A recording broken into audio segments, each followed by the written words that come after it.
Operator, Yes, you can now transfer the lines. 2 minutes. Perfect. I'll transfer the lines. One moment, please.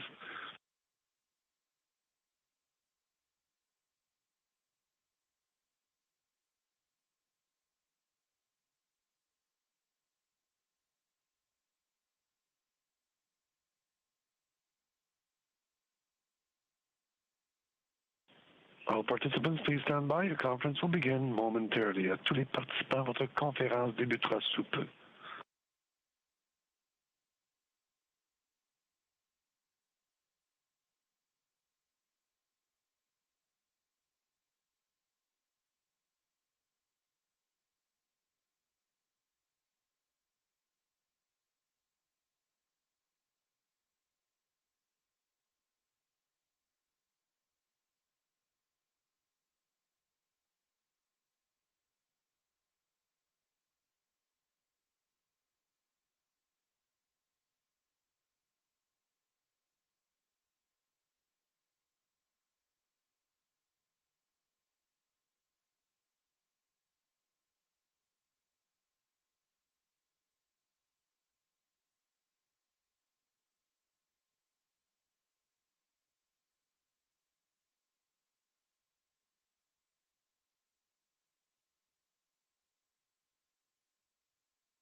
Bonjour tout le monde.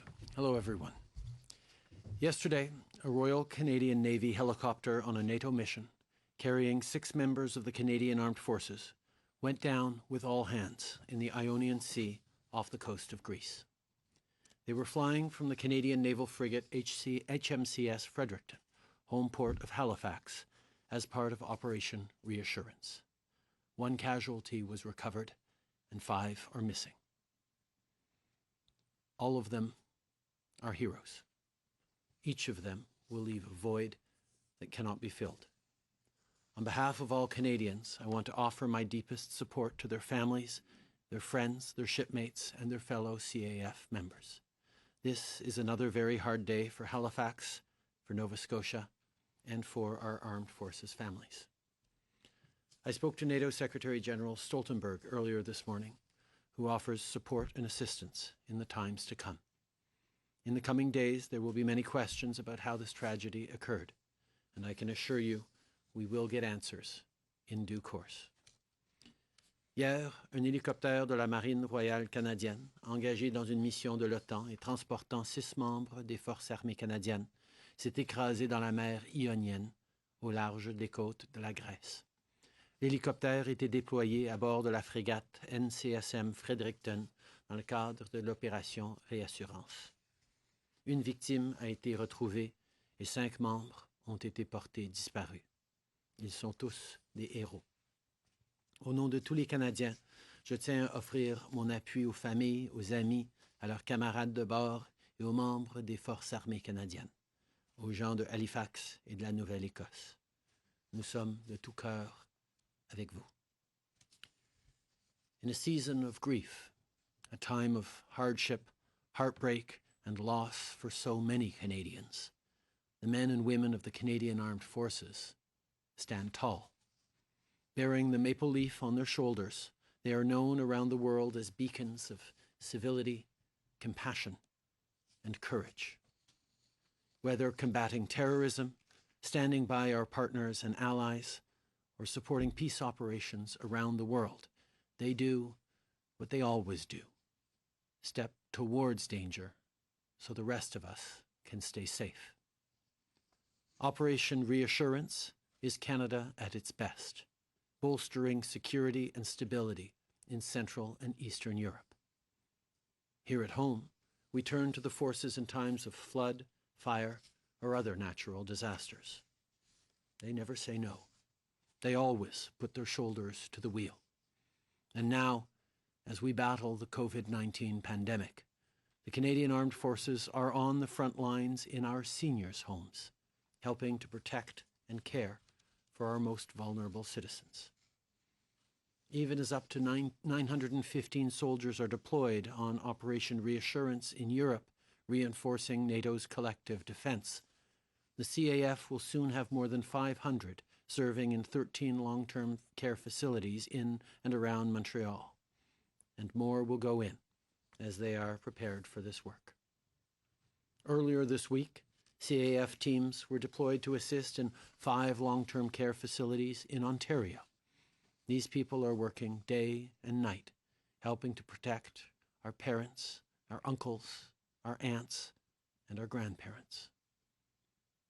En cette saison de deuil, les hommes et les femmes des Forces armées canadiennes gardent la tête haute. Portant fièrement la feuille d'érable, ils sont reconnus à travers le monde comme étant des modèles de civilité, de compassion et de courage.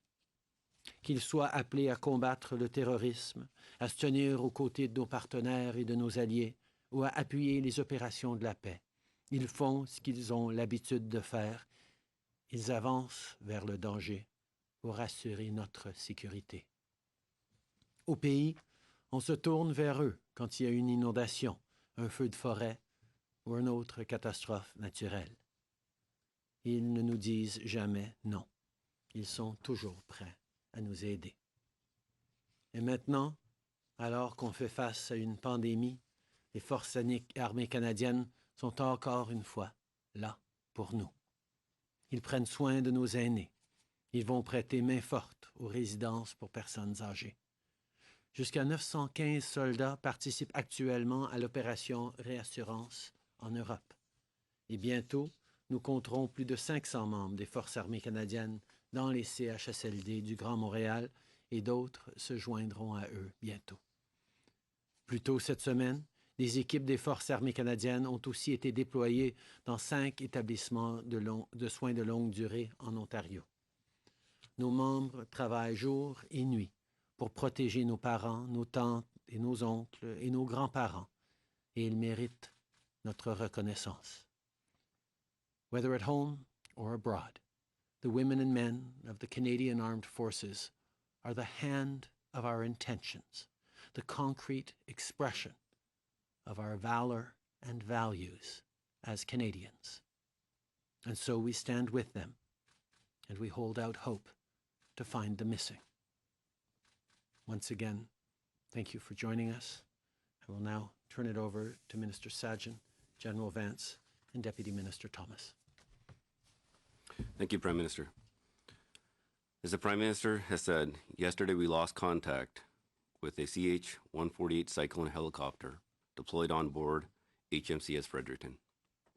The helicopter was involved in an accident while it was participating in NATO allied exercises as part of Operation Reassurance off the coast of Greece in the Ionian Sea. Since yesterday, I've had a number of conversations with the Secretary General of NATO. We remain in contact with Italy, Greece, the United States, and Turkey, who are assisting us in the search and rescue efforts to help us find the Canadian Armed Forces members who are on the helicopter. Through the night and day, ships, aircraft, and helicopters were engaged in search and rescue efforts. I want to thank all our allies for their support on this. As of this morning, this is what we currently know. The cause of this accident is unknown at this time. We can confirm the death of one member of the Royal Canadian Navy. Search efforts are still ongoing for the remaining 5 missing members. We have recovered the flight data and voice recorders from the helicopter. A Canadian Armed Forces flight safety team is departing today to begin their work to find answers for the families and loved ones. And the families and members on the helicopter have been notified. The families of the members of on the helicopter have been contacted by the Canadian Armed Forces. The Chief of Defence Staff is making sure that families are kept up to date with information on their loved ones. We will continue to provide all support to the families who are affected by this. As we receive new information, the Canadian Armed Forces, the Department of National Defence, and I will continue to update Canadians as soon as it is appropriate to do so. I've also spoken with my parliamentary colleagues from the Conservative, Bloc Québécois, and the NDP to provide information on the situation, and I will be updating them later today. Our government, the Canadian Armed Forces, the Department of National Defence, and all of Canada are with the families and loved ones of the Canadian Armed Forces members who were on that helicopter. Canadian Armed Forces members come from across Canada to serve their country.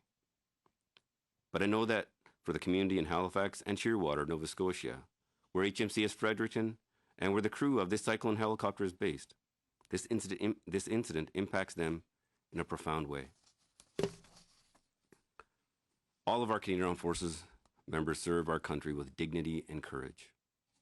I want to recognize our women and men of the Canadian Armed Forces for the work they do on international operations to support peace and security around the world, and their efforts here at home during these challenging times in support of our efforts to stop and slow the spread of COVID-19. This selfless service by the women and men of the Canadian Armed Forces is what our military is known for. And I want to thank them for all the work they do to keep Canadians safe. And we will be there for the families, the friends, and loved ones during this difficult time. Thank you. And now I'd like to turn it over to General Vance. Thanks, Minister. Prime Minister, good morning. Bonjour. HMCS Fredericton and its CH-148 Cyclone helicopter were deployed on Operation Reassurance in support of NATO assurance and deterrence measures. Approximately 240 members left Canada in January 2020. They had just marked their 100th day on operations and were due to return to Canada in July. L'NCSM Fredericton et son hélicoptère CH-148 Cyclone embarqués ont été déployés dans le cadre de l'opération Réassurance pour appuyer les mesures d'assurance et de dissuasion de l'OTAN. Environ 240 membres ont quitté le Canada le 20 janvier. Ils venaient tout juste de passer leur 100e journée de participation à l'opération et devaient revenir au pays en juillet. I am deeply saddened to tell you that the body of Sub-Lieutenant Abigail Cowbrough, Marine Systems Engineering Officer, has been recovered and 5 crew members remain missing. C'est avec une profonde tristesse que je vous annonce que le corps de l'enseigne de vaisseau de première classe Abigail Cowbrough, officier de génie des systèmes, a été retrouvé et 5 membres de l'équipage ont toujours porté disparu. We are not naming the missing at this point out of sensitivity for family. To the family and friends and shipmates of Sub-Lieutenant Cowbrough, our thoughts and prayers are with you during this difficult time. To those of you in agony, awaiting the word on the fate of their missing loved ones, we stand with you and are searching as hard as we can. There are no words to describe the pain that you feel right now, nor are there any words that can ease it. Please know that the entire Canadian Armed Forces, and clearly the country, is with you. J'offre à la famille de sous-lieutenant Cowbrough, à ses amis, à ses camarades, de bord mes sincères condoléances. Rien ne peut décrire toute la peine que vous vivez en ce moment et aucune parole ne pourra venir la soulager. Sachez toutefois que toutes les forces armées canadiennes et puis le Canada sont avec vous. At 16:35, 4:35 p.m. Eastern European Time, the helicopter air detachment, call sign Stalker, took off from HMCS Fredericton during a NATO exercise off the coast of Greece. HMCS Fredericton was working alongside an Italian and Turkish ship under Standing NATO Maritime Group 2 and was conducting basic intership training serials. The Cyclone helicopter had conducted flight operations and was returning to the ship. At approximately 6:52 p.m., the ship lost contact with the air crew, and a few minutes later, flares were spotted in the water. À 16h35, heure européenne orientale, le 29 avril, le détachement d'hélicoptères indicatif d'appel Stalker a décollé le NCSM Fredericton pour prendre part à un exercice de l'OTAN mené au large des côtes de la Grèce. Le NCSM Fredericton se trouvait aux côtés d'un navire italien et d'un navire turc, le 2e groupe maritime permanent de l'OTAN, et effectuait des séquences d'entraînement de base entre navires. L'hélicoptère Cyclone avait effectué des opérations aériennes et retourné vers le navire. Vers 18h52, le navire a perdu le contact avec l'équipage d'hélicoptère et quelques minutes plus tard, des fusées éclairantes ont été repérées dans l'eau. Search and rescue efforts were immediately launched with every available resource from Fredericton and members of SNMG2. We are grateful to our allies, especially NATO allies, Italy and Turkey and the United States, for their assistance and their support and their continued support during this difficult time. Des opérations de recherche et de sauvetage ont immédiatement été lancées auxquelles toutes les ressources disponibles au NCSM Fredericton et des membres du 2e groupe permanent de l'OTAN ont participé. Nous sommes reconnaissantes envers nos alliés, en particulier ceux de l'OTAN, de l'Italie et de la Turquie et des États-Unis pour leur aide et leur soutien pendant cette période difficile. As of this morning, the cockpit voice recorder and flight data recorder have been recovered. An aircraft is being dispatched to collect those recorders and bring them to the National Research Council for analysis. A flight safety investigation has been initiated, and a flight safety accident investigation team, similar to what the Transportation Safety Board would dispatch, will depart Canada today or tomorrow to investigate the circumstances surrounding this terrible accident. En date de ce matin, l'enregistreur de conversation de poste de pilotage et l'enregistreur de données de vol ont été retrouvés.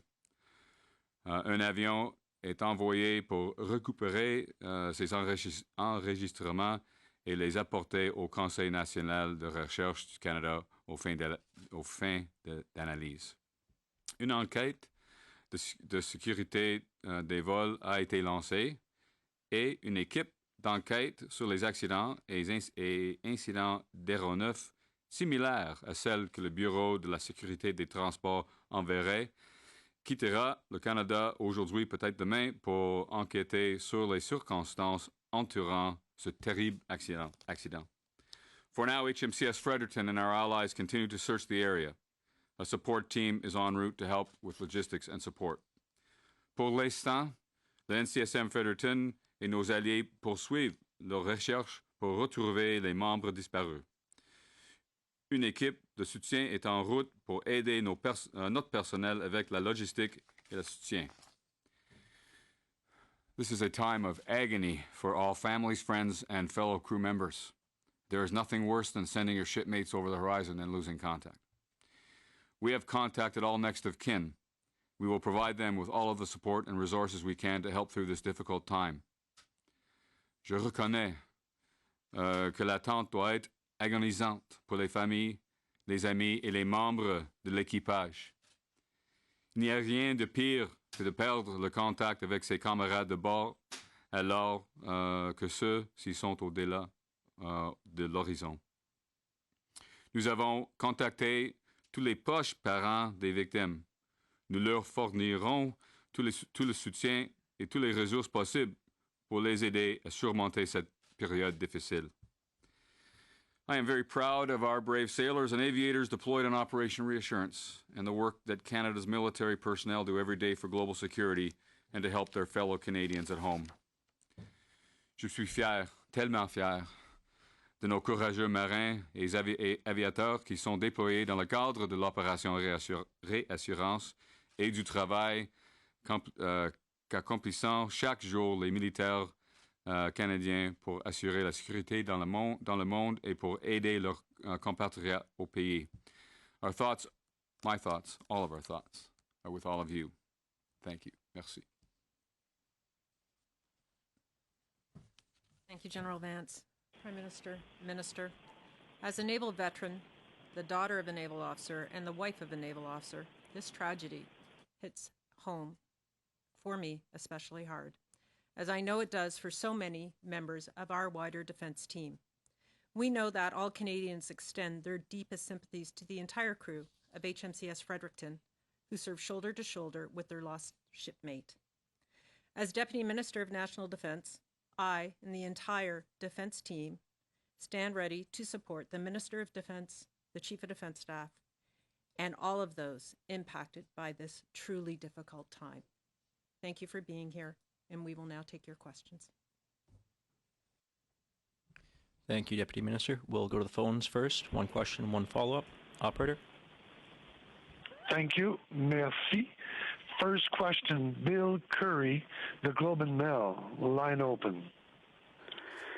Yes, I think a question for General Vance. What can you tell us about Sub-Lieutenant Calbro, why she was on that helicopter, since we understand she's not a normal member of that crew? Right. Thanks, Bill. All of the details surrounding why she and one other were on the aircraft will be released as we get through the investigation. It'd be premature for me right now to describe anything beyond the facts we have right now than that I've given you.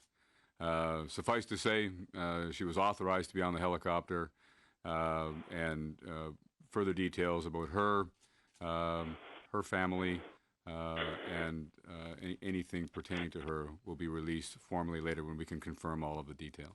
Thank you. And then for the Prime Minister, if you don't mind, a question on another topic.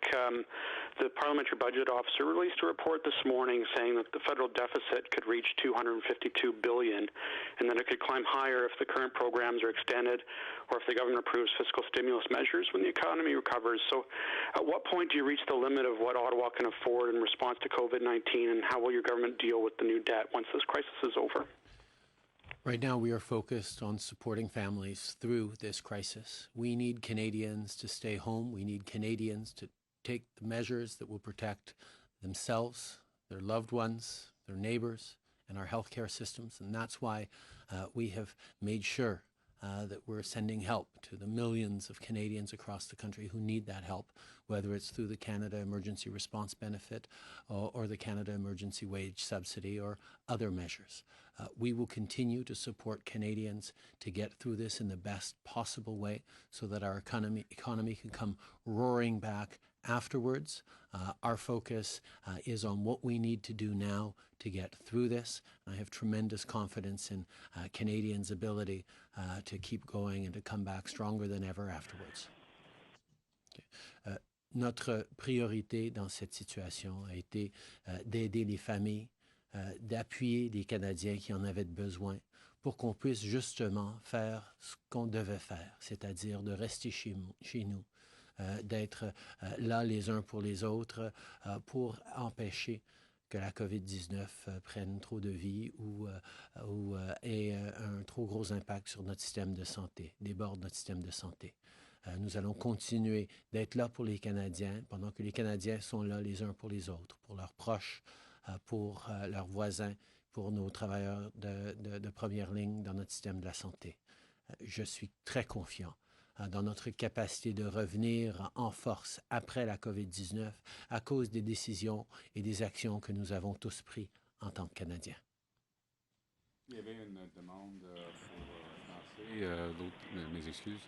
Donc, simplement, on n'a pas de détails maintenant concernant la disposition des membres de la force des personnes sur l'hélicoptère, incluant Abigail Carborough. On va donner tous les détails avec après une période d'investigation pour nous assurons des détails exacts. Merci. Prochaine question, moderator. Thank you. Merci. Prochaine question, Marie Vastel, Le Devoir. À vous. Oui, bonjour, M. Trudeau. Pour faire suite à la question de Bill sur le rapport du directeur parlementaire du budget ce matin, on voit maintenant que le ratio dette-PIB est rendu à 48 Je comprends que vous insistez qu'il fallait faire le nécessaire pour aider les Canadiens, mais les gens commencent à se demander comment est-ce que vous envisagez la suite des choses pour reprendre un contrôle des finances. Est-ce que vous envisagez un impôt spécial ou des mesures d'austérité pour rembourser tout ça une fois la crise passée? D'abord, on garde le cap fixé sur cette crise dans le moment dans lequel on est. On reconnaît que oui, il fallait aider les Canadiens, mais il fallait aussi investir pour assurer qu'une reprise économique allait être possible, allait se faire le plus rapidement possible. C'est pour ça qu'on a fait les investissements nécessaires pour aider les familles. Oui, nous reconnaissons que c'est une crise économique qui va être difficile, qui est difficile actuellement pour bien des gens et qui va durer un certain temps, mais nous devons à chaque étape d'assurer que la reprise sera la plus forte possible. C'est pour ça que de garder les gens en lien avec leurs emplois, avec la subvention salariale, par exemple, l'aide pour les gens pour qu'ils puissent continuer de payer leur loyer, l'aide pour les entreprises qui vont pouvoir garder la liquidité et payer leurs loyers commerciaux pour rester en attente en santé économique. Au retour, c'était la meilleure façon de pouvoir sortir en bonne forme et de pouvoir assurer que cette reprise soit la plus forte possible. Un suivi, Mary? Je comprends, mais en tout respect, ça répond pas vraiment à ma question pour la suite des choses. Comment est-ce que vous entendez reprendre contrôle de l'économie? Est-ce que vous avez en tête des mesures d'austérité, un impôt, ou est-ce que vous comptez enregistrer des déficits dans les centaines de milliards pour une décennie à venir? Certainement qu'on va avoir des réflexions à faire là-dessus, mais pour l'instant, nous sommes concentrés sur ce qu'il faut faire pour aider les Canadiens à passer à travers. On est chanceux d'avoir eu un des meilleurs ratios dette-PIB de tout le G7, de beaucoup d'économies auxquelles on se compare à travers le monde. On avait la santé fiscale pour pouvoir faire les investissements nécessaires, non seulement pour aider les gens maintenant, mais pour pouvoir rebondir par la suite. Les Canadiens sont des gens extraordinaires. Nos institutions sont fortes. Notre économie est forte en situation normale et on va pouvoir reprendre en grande santé. On discutera en temps et lieu des mesures qu'on va devoir prendre dépendamment du cours de cette pandémie. Obviously, our focus right now needs to be on how we get through right now to support Canadians, to support workers who've lost their paychecks, to support families who need to take measures to protect themselves and to protect our healthcare system. At the same time, our investments have also been focused on making sure that when we are able to get the economy back up and running, it will be done quickly and strongly. That's why investments like the emergency wage subsidy or the Canada Emergency Business Account are there to ensure that businesses, that our economy are able to hold through this difficult time and come roaring back afterwards.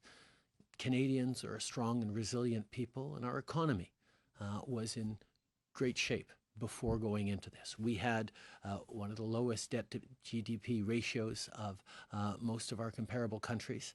and that left us in a great situation to be able to make the necessary investments to see us through this the right way. There will be time after this is all done, as we figure out how exactly this unfolds, where we will have to make next decisions on how that recovery looks. But right now, our focus is on getting through this together as a country. Thank you. Next question, operator. Thank you. Merci. Next question, Andrea Dunn, the Chronicle Herald. Line open. Hi there. I'm wondering, I don't know who the best person to answer this question, perhaps Vance, but I'm wondering if there's been any consideration of grounding the rest of the Cyclone fleet because of this. Are they, like, what's the plan for that? Yeah, thanks, Andrea. We have put the fleet across Canada and overseas clearly in an operational pause. It's not a grounding, it's an operational pause until the commander of the RCF and his flight safety team can determine the next steps. We will try to get back to business with those helicopters as quickly as we can, but we have to rule out that there's a fleet-wide problem, and we're going to do that as quickly as we can. Just a follow-up question. I'm wondering, you mentioned that there was some flares spotted, but was there any sort of like Mayday call or anything issue? Could you provide any information about that? Right. Honestly, I have to wait, as do we all, for any details that come from the flight recorders, voice and data flight recorders. Anything we have right now has been passed in the heat of the moment. I can tell you what is known, and I have. As far as any further details, they will have to come as a result of an investigation. Tous les détails vont venir, tous les détails concernant l'écrasé de l'hélicoptère va arriver avec après une investigation, une enquête. Et j'ai oublié l'autre question. Oh oui, tous les hélicoptères CH-148 doivent être sur une pause opérationnelle ou doivent mettre sur une pause opérationnelle juste pour laisser la force aérienne de trouver s'il y a un problème pour la flotte, pour tous les hélicoptères autour du Canada. On va continuer avec les opérations aussitôt que possible. Merci. Prochaine question, moderator. Thank you. Merci. Prochaine question, Émilie Bergeron, agence QMI. À vous. Oui, bonjour. Ma première question serait pour le général Vance. Pouvez-vous préciser, ça veut dire quoi exactement une pause opérationnelle et comparativement à clouer ces hélicoptères-là au sol? Je pense que j'ai compris la question. Une pause opérationnelle doit être mettre en place par la force aérienne juste pour deux raisons principales. Un, pour laisser les membres de cette communauté de hélicoptères maritimes d'avoir un moment de penser et de souvenir ses camarades. Deuxièmement, et c'est important, c'est une communauté assez petite, très proche et fière. Ils ont perdu peut-être maintenant des membres de leur communauté. Donc, c'est difficile. Deuxièmement, il faut être nécessaire d'éliminer s'il y a un problème avec la flotte. Donc, c'est une pause temporaire pour laisser laisser les forces aériennes de faire une enquête rapide. Ouais. Merci. Et ma prochaine question serait pour M. Trudeau.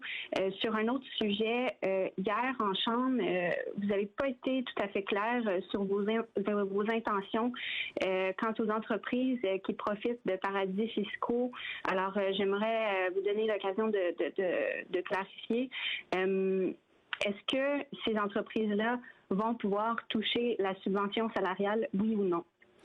Nous avons toujours et lutter contre l'évasion et l'évitement fiscal. On a investi dans des mesures sans précédent au niveau de l'Agence du revenu pour assurer qu'il y ait des conséquences pour quiconque cherche à ne pas payer leur juste part d'impôts. Et nous allons continuer d'assurer les conséquences, même pendant cette crise, même pendant cette pandémie. En même temps, notre priorité, c'est toujours d'aider les travailleurs canadiens qui ont besoin d'appui pendant cette pandémie, et c'est ce que nous allons faire. Good morning, Tonda McCharles, Toronto Star. General Vance, condolences on the loss of your members. Could you give us any more details? Though I understand you said the recorders were recovered, so have you recovered the wreckage of the chopper as well? And I just wonder, if not, what is the challenge presenting you in those waters? Right. Hi, Tonda. Thank you for the condolences. The recorders broke away from the helicopter on the crash and floated, and they had a beacon that's automatically set off, and the ship and ship's crew were able to find that the beacon and therefore recovered it. As far as we know, they're in about 3,000 meters of water in the Ionian Sea. And so the search continues, and until the search is done, we won't really know the disposition of any wreckage. But suffice to say that the Standing Naval Group is doing their best to conduct the search. There's a fairly sizable debris field, and they need to search through that debris field. And I don't know what other capabilities will be brought to bear over time. I have to leave that to the investigation. I understand you say an operational pause, not a grounding. So what are your concerns, though, around this helicopter, which is supposed to be state-of-the-art? Well, honestly, Tonda, I don't have any concerns about the helicopter. It's performed terrifically. It's got 9,000 hours on the fleet. We've had one other incident, which was a hard landing a little while ago, but that was because of a very unusual gust of wind that knocked the helicopter around. These are, as you know, superbly trained crews, pilots, electronic systems operators, and so on. It's a powerful helicopter with fantastic sensing capability, and it's about to go through a second block of upgrades to integrate that sensing capability. It's a sub-hunter, and it's good at it, way better capability than we had with the Sea Kings. And so I don't have any lack of confidence in the fleet. This is an accident we don't know until we know. We won't be able to make any judgments on the airworthiness of the helicopter. The commander of the RCF is as for this operational pause, he's the airworthiness authority for the Canadian Armed Forces. It's his decision to do that for the two reasons I described. One, sympathy to the teams who fly, the small community, and the other is to rule out anything immediate that they would have to take care of to be able to resume flying operations. Quelle question?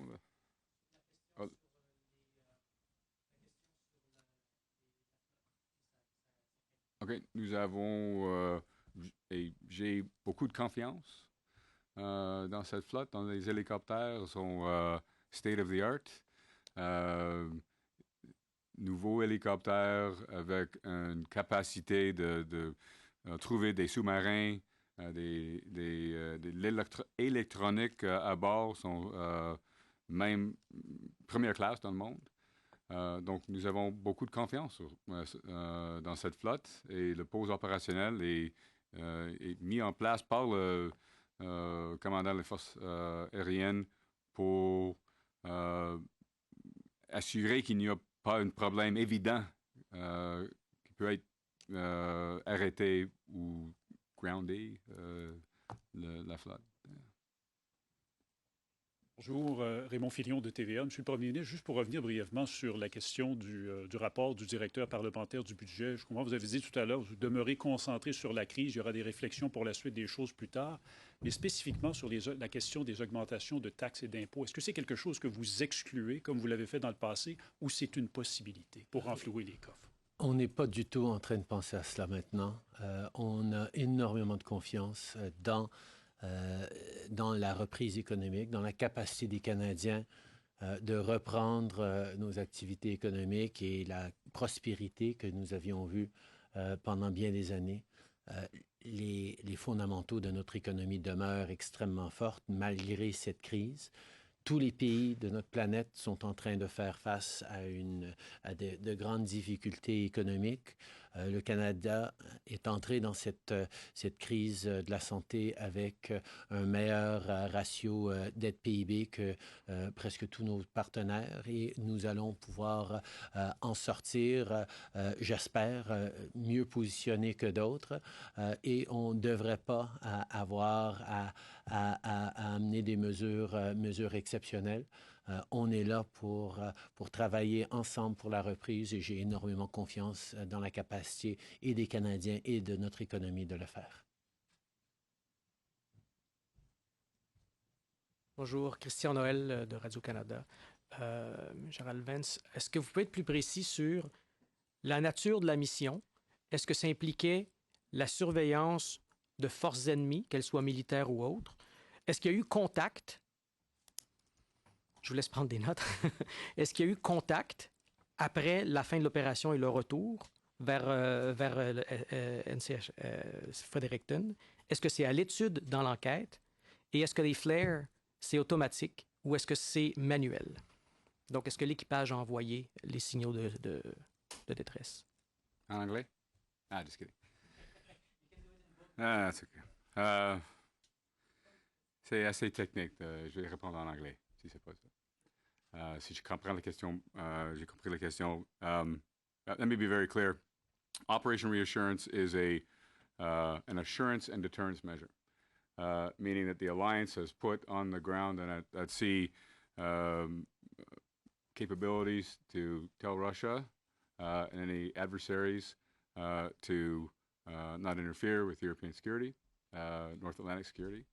And it's also to assure allies that we are all in this together. And Canada has been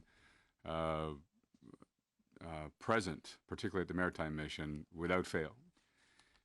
At the time of the accident, the standing maritime group was conducting training and not conducting surveillance or particularly targeted operations on any particular vessel, adversary or otherwise.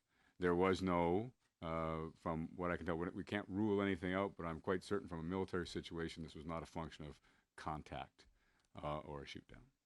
I want to make that abundantly clear. And I just lost the thread on your left. Were they manual or the automatic? As I understand it, from what I was briefed, that the flares would go automatically when it ditched. That will be determined more fully by the flight safety investigation. Merci. Prime Minister, can I, Tom Perry with CBC, can I ask you about another matter? We've seen a list of assault-style weapons that your government is considering banning. Can I ask why this list, why not other weapons, and the timing? Why are you doing this now? Is it because of the Nova Scotia shooting? We have long been committed to strengthening gun control in this country, including banning military-style assault weapons. There is no need in Canada for guns designed to kill the largest amount of people in the shortest amount of time. That was a commitment we made in the last election, and it's something on which there is a large consensus by Canadians who want to see less violence and fewer deaths from gun violence in this country. We were almost ready to go on measures to do just that when Parliament suspended because of COVID-19. And we will have more to say on this when we make an announcement around what we're doing to strengthen gun control in the coming days. Nous avons pris un engagement ferme auprès des Canadiens de bannir les armes d'assaut de style militaire parce qu'au Canada, il n'y a pas de place pour des armes qui ont été conçues pour tuer le plus grand nombre de gens dans le plus court laps de temps. Il y a un consensus à travers le Canada qu'on doit tout faire pour protéger les Canadiens et leur communauté contre la violence armée. Et nous nous sommes engagés de faire exactement ça. On était presque prêts à avancer avec des mesures pour renforcer le contrôle des armes à feu quand le Parlement a été suspendu à cause de la pandémie. Quand nous allons faire des annonces dans les jours à venir, nous allons avoir plus de dire sur les mesures que nous allons entreprendre. Last question. Prime Minister Janet Silver, Global News. Just to switch topics again, if you will.